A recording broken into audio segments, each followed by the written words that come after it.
Bom, pessoal, vamos lá. Nossa próxima oradora é a Cislane de Oliveira Macedo, que é mestre em Ciências Humanas e Sociais pela Universidade de Paris, e ela é mestranda também em Antropologia Social pela USP e tradutora do coletivo Sicorax, que é um sabá de mulheres que se uniram para conjurar traduções. Ou, para não levantar suspeitas, é um coletivo feminino de tradução. Ela é também pesquisadora no NUMAS, o Núcleo de Marcadores Sociais da USP, e também do Centro de Estudos Periféricos da Unifest Zona Leste. Então, Cislene, pode começar. Você tem 20 minutinhos para a sua palestra. Oi, gente, bom dia ainda, eu acho. Bom, primeiro eu queria agradecer a Mel pelo convite. Achei demais a proposta e achei muito, muito interessante tudo isso. E queria também agradecer as pessoas que trabalham fazendo tudo isso possível, né? Porque eu acho que tecnicamente deve ser, porque deve ser tecnicamente bastante complexo. Bom, eu não preparei uma apresentação em slides. Até tinha preparado, mas achei que com essa coisa de traduzir simultaneamente tinha que ser só imagem. Enfim, achei que ia ficar mais complicado e pensei que a gente podia fazer uma coisa mais dinâmica, assim, pensando um pouco mais num estilo meio de conversa, que a gente fosse conversando. E aí, enfim, se vocês tiverem dúvidas, questões, vocês me falam. Pode escrever aqui no chat, eu vou tentar acompanhar, mas podem também me falar. E eu vou tentar falar um pouquinho menos de 20 minutos para a gente poder levantar questões que aparecerem. O que eu estou fazendo é um debate talvez um pouco iniciante, mas como eu não sei o quanto vocês estão familiarizados, né? As pessoas estão familiarizadas com essa coisa toda, com essa conversa toda. Então, eu optei por fazer uma coisa mais, embora seja um sobrevoo, ela é bem introdutória, para a gente poder pensar algumas coisas juntas. E no título da apresentação, eu coloquei 3 categorias, que são mulheres, gênero e feminismo, para a gente conversar. E aí vou começar um pouco pela última e ir para as outras. Bom, feminismo. A gente pode dizer, normalmente, é muito comum que se apresente a história do feminismo em ondas. Então, como se tivesse uma primeira onda, que foi o movimento por voto, final do século XIX, começo do século XX, uma segunda onda, mais ou menos no pós-guerra, que a gente poderia chamar de guerra da Europa, né? Mas que a gente chama de guerra mundial. Então, nos anos 50, 60, e uma terceira onda que a gente estaria vivendo desde os anos 80, mais ou menos.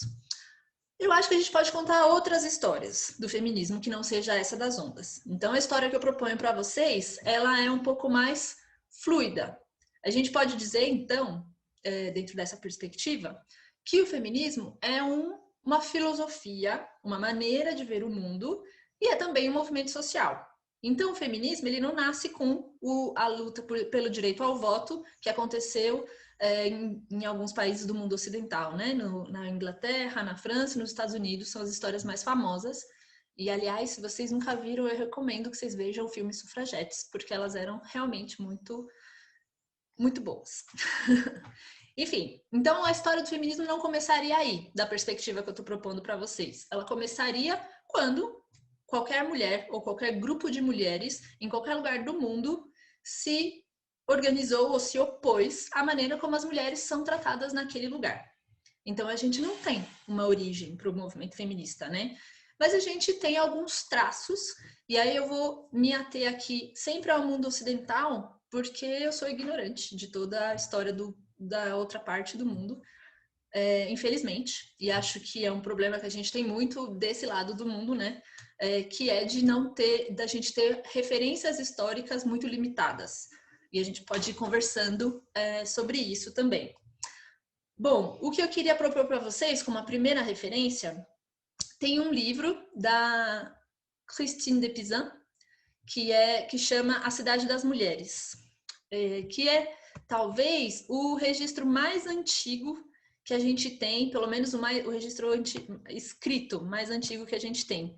Ele é de deixa eu colar a data aqui, 1405, e é uma utopia. A Christine de Pizan foi uma escritora, e entre outras coisas, e ela escreveu uma utopia de uma cidade de mulheres, né? Ela era franco-italiana, embora eu não saiba muito bem as divisões dos países nesse período da história. Fecha parênteses. Mas ela era franco-italiana e aí ela escreveu essa utopia. E nessa utopia dela, o que ela queria mostrar? Ela queria mostrar que as mulheres não eram intrinsecamente mais fracas, mais frágeis, nem nada disso. Elas tinham limitações que eram socialmente colocadas. 1405, ela estava falando isso. Então, se as mulheres tivessem acesso à educação, elas podiam escrever, como ela escrevia. E aí, no livro, as mulheres são pedreiras, as mulheres cumprem todas as funções da cidade. Eu super recomendo, tem uma... Bom, se tem versão em português, eu imagino que tenha em espanhol e em inglês também, disponíveis. O outro livro que eu vou, os outros 2 textos que eu vou recomendar, que eu vou, colocar aqui para a gente ter as referências. Um é de 1791, que é da Olympe de Gouges, que é a Declaração dos Direitos da Mulher e da Cidadã, que, como vocês podem imaginar, foi escrito logo depois da Revolução Francesa, em resposta à Declaração dos Direitos do Homem e do Cidadão. E questionando um pouco a mesma ideia, assim, né? Que naquela declaração faltava metade do mundo. Todas as mulheres. Isso na França. Na Inglaterra, mais ou menos na mesma época, a Mary Wollstonecraft o dela vai ser publicado em 1792. A Mary Wollstonecraft é a mãe da Mary Shelley, que escreveu o Frankenstein. E a Wollstonecraft era uma escritora também, uma ativista, uma personagem muito interessante da história da Inglaterra. E, enfim, ela escreve o Reivindicação dos Direitos da Mulher, que também na mesma ideia da Olympe de Gouges, de questionar um pouco como é que esses direitos, todos aqueles direitos tinham sido escritos pensando nos homens apenas, né? E tinham deixado de lado todas as mulheres. Vou dar um salto um pouco mais para frente. Em 1851, a gente tem o discurso da Sojourner Truth, não sei se eu pronunciei direito, mas que é Não Sou Eu Uma Mulher. Esse discurso, a Sojourner ela foi uma mulher escravizada que se tornou pastora evangélica e ela fazia muitos discursos muito importantes. E ela vai participar de uma assembleia pelos direitos ao voto das mulheres nos Estados Unidos. E nessa assembleia, um dos argumentos dos homens contra o direito ao voto para as mulheres era de que elas eram fracas, que elas eram frágeis, que elas deviam ser protegidas e que elas iam ser muito influenciadas pelas ideias dos seus maridos. Então, por isso, elas não deviam ter o direito ao voto. E ela faz uma fala que eu recomendo muito que vocês leiam, ela não é muito longa, é super fácil de encontrar na internet. Mas ela diz, resumidamente, olha, não, isso não é verdade. Essa delicadeza e essa fraqueza que essas pessoas estão argumentando aqui, eu desconheço.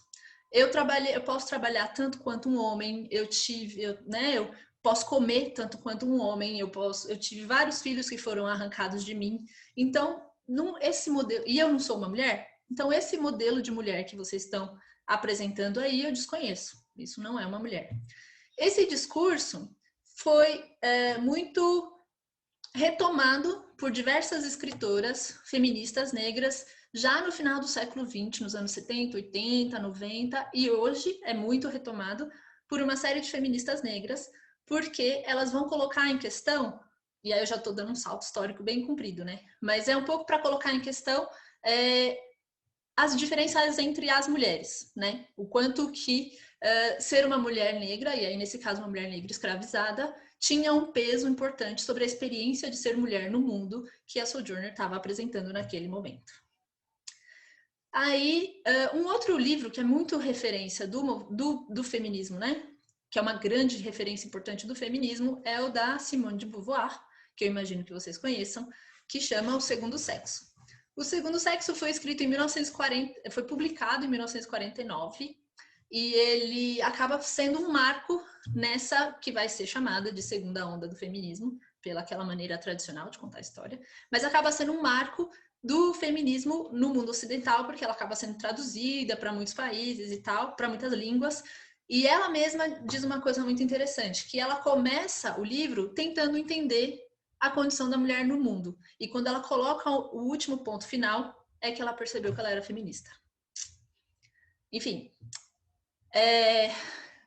acho que a gente pode pensar um pouco, então, isso, assim.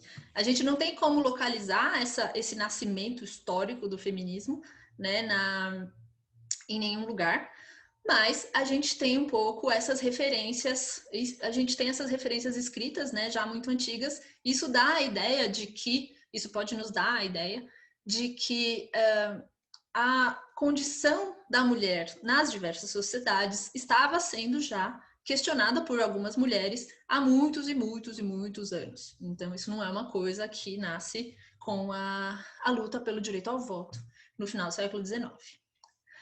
Aí, dado esse panorama histórico bem comprido, acho que a gente pode pensar, então, na outra palavra que está lá no título da apresentação, que é a palavra mulher ou mulheres. Um dos primeiros estudos, alguns dos primeiros estudos que são feitos na segunda metade do século XX, sobre a condição da mulher, eles estão bastante impregnados com a ideia de uma busca por uma origem. Então, é nesse momento que vão aparecer os estudos da mulher, Women Studies, ou coisas do tipo, assim. Então, os estudos da mulher, a antropologia da mulher, a história da mulher, e a gente vai ter vários livros que são produzidos nesse período, com esses títulos, inclusive, né? Então, tem essa busca por uma origem da opressão feminina. Um pouco para entender como foi que isso começou, onde é que isso começou, tentar encontrar sociedades que se estruturavam de maneiras diferentes. E aí, essa busca pela origem também trouxe um outro conceito, um outro termo que é muito utilizado na teoria e no movimento feminista, que é o termo patriarcado. A gente não vai trabalhar ele muito aqui, porque é um termo que dá bastante trabalho, mas a ideia era que esses estudos da mulher construíam também a mulher como um sujeito político. E aí, embora a gente nunca tenha conseguido encontrar a origem, embora tenha várias hipóteses, a gente não tem uma certeza de uma origem da opressão feminina, a gente tem um registro, né, a ideia de que, bom, a origem da opressão das mulheres, ela não é natural, ela não é biológica e, sendo assim, ela pode ser desfeita, né? Ela é construída socialmente, então ela pode ser desfeita. Ou uma palavra que vai aparecer muitos anos depois, desconstruída. Bom, a gente pode pensar, deixa eu só controlar o meu tempo aqui, ver se está tudo bem. Tá. Eu esqueci de ligar o cronômetro, desculpa. Bom, então a gente tem isso, né? A gente tem a categoria mulher como um sujeito político, assim. Então, vários movimentos vão tentar unificar a ideia de mulher para articular movimentos sociais pelos direitos das mulheres e tal. É um momento de muita efervescência nesse sentido em vários lugares do mundo, inclusive aqui no Brasil e em outros lugares da América Latina que estavam lutando também contra ditaduras militares, né? Muitos movimentos feministas se engajaram em diversas lutas contra as ditaduras, ainda que houvessem conflitos dentro dos movimentos do que a gente vai chamar aqui amplo, né, de esquerda, das esquerdas. Estou considerando aqui, parênteses de novo, estou considerando esquerda nesse momento todos os movimentos de luta contra a ditadura, que depois a gente pode discutir se eram esquerda mesmo, mas isso não importa muito. Então, dentro dessas muitas esquerdas, tinha também disputas internas com relação ao movimento de mulheres, ou o movimento feminista, o quanto era individualista, o quanto não era, o quanto as pautas eram consideradas menos importantes, as pautas das mulheres. Aí, nos anos 90, a Judith Butler, que vocês devem conhecer, publica no Brasil chama Problemas de Gênero, mas é o Gender Trouble. E esse livro vai ter um impacto enorme nas décadas seguintes, tanto nos estudos feministas, nos estudos sobre as mulheres, quanto no que depois do livro vai se tornar estudos de gênero. O termo gênero ele já tinha sido usado antes por algumas autoras, como a Gayle Rubin e a Joan Scott. Eu mandei todas essas referências numa lista por e-mail, então se vocês quiserem, depois vocês podem pegar lá. Não precisa ficar assim muito desesperado. Mas enfim, esse termo gênero já tinha sido usado por algumas outras autoras que estavam, a Gayle Rubin em particular, porque ela estava dizendo, olha, não é só a mulher o problema, é um sistema, né? Então, uma alternativa ao uso do termo patriarcado, ela vai dizer, olha, tem um sistema de dominação que oprime as mulheres. E aí, esse sistema é um sistema que a Gayle Rubin vai chamar de relações de gênero, de sistema sexo-gênero, perdão. A Judith Butler vai dar uma avançada nisso, né? Nessa ideia toda. E aí ela vai colocar como tudo é construído socialmente. Então, como é que a gente aprende a estar no mundo? A gente é ensinado e a gente transmite isso como ensinamento e como educação. A gente é ensinado a estar no mundo em acordo com o nosso gênero. E isso inclui uma série de coisas. Isso inclui a nossa identidade, o nosso sexo biológico, a nossa orientação sexual e afetiva também.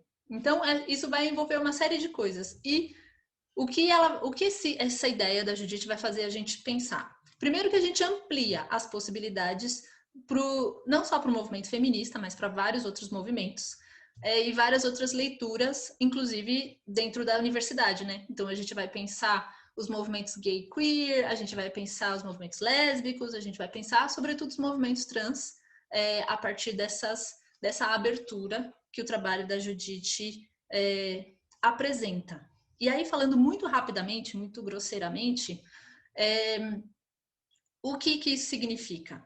Para dar um exemplo assim bem rápido. Ela vai dizer, olha, a minha identidade de gênero não necessariamente está tão automaticamente conectada com o meu sexo biológico, como a nossa sociedade quer imaginar. Então, não é porque eu tenho uma vagina que eu me sinto uma mulher. E essas duas coisas não estão diretamente conectadas com a maneira como eu me apresento para o mundo. Então, a minha expressão de gênero.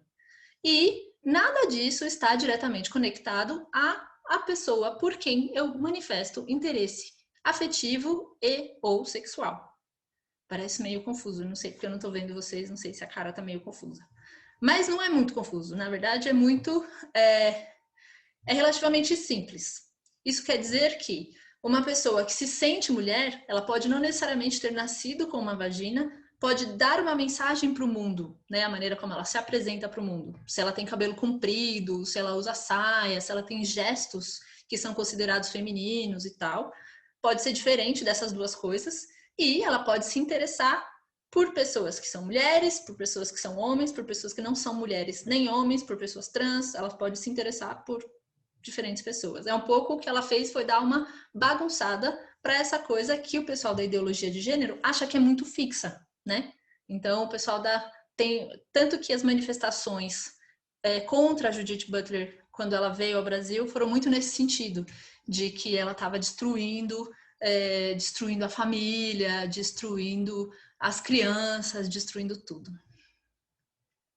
Enfim, quais são as questões com relação a isso? É muito interessante, acho que a Judith Butler abre as possibilidades, mas para o movimento de mulheres, movimento feminista, né, o movimento social mais, assim, menos acadêmico, intelectual, não menos, mas menos acadêmico, tão intelectual quanto, mas movimento social mesmo, era muito complicado ficar o tempo todo tentando desconstruir tudo e refazer essas conexões e tal.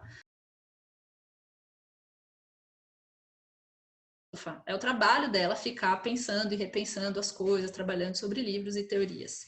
Não é o trabalho de todo mundo, né? Então, algumas pessoas estão pensando outras coisas e fazendo outras coisas de outras maneiras. E aí não estavam era muito difícil engajar politicamente, né, os movimentos sociais sem necessariamente ter um sujeito político definido, como a gente tinha antes com o sujeito mulher.